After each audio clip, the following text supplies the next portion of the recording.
Is it recording? Or do you see the... I see you. Is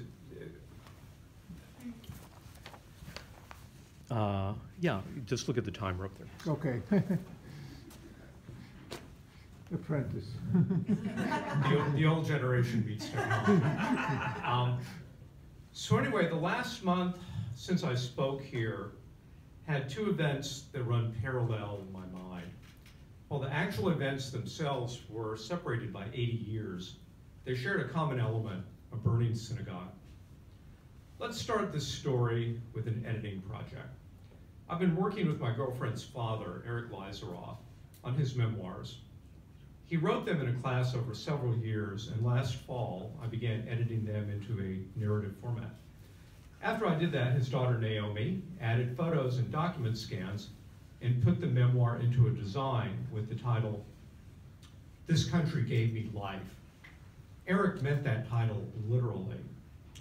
Born in Dresden, Germany in 1925, he and his mother left Germany in June of 1941 for the United States at the absolute last moment for legal immigration from the Third Reich.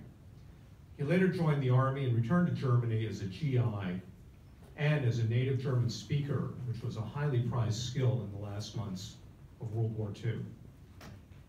The memoir covers Eric's life from the 1920s to 1946 when he returned from Europe.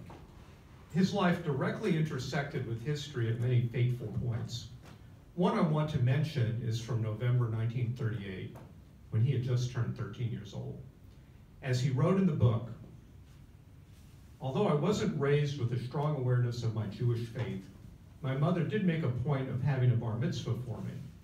We had it at the synagogue in Dresden in October 1938. This was the last one there. 2 weeks later, that synagogue was burned down during Kristallnacht. What a horrible name to call that night of fear and destruction, the night of Kristall. We weren't there, my mother and I, but we saw the destruction afterwards. All the Jewish shops were destroyed and the windows were all broken. We read about it in a German paper called Der Stürmer." Fast forward to February 5th, 2019, about a month ago. That night I went to my synagogue, Chabad of Bedford, on Railroad Avenue, for the first session of a class I had signed up for. I was confused when I got there. The shul was dark with yellow police tape surrounding it. Other people there for the class shared the horrible news. A fire had broken out in the shul. We all wondered, in this time of rising anti-Semitism, whether this was a case of arson. The next morning, I joined other congregants and the rabbi to salvage items from the shul. I took my camera and documented the extensive damage in the modular building, which is kind of a step up from like mobile homes. The Torah scrolls had been saved, but the rabbi's office, classrooms, and the kitchen were destroyed. My photos showed a dark ruin inside as we tripped over wires inside a building I couldn't recognize. My photos of soggy, smoke-damaged religious books especially shook me. At least the fire didn't stem from arson. Fire inspectors found the cause was faulty electrical wiring. That was on a Wednesday morning that I was there for the salvage effort. And you know what? On Saturday morning, we were back in business at the Katona Memorial House, which is just a few blocks from here. Not only did the congregation pull together for a Shabbat service, we celebrated a bar mitzvah, much like Eric had at the Dresden synagogue. After services, we packed the prayer books and talises, or prayer shawls, into plastic bins and stowed them away. We did the same thing today, this morning. We are literally a synagogue on the move, and we have plans for a new sanctuary in Bedford Corners, perhaps opening in a year. As for Eric's memoir, which I finished editing and we produced last month, we've been sending it to friends and family, including those in Germany.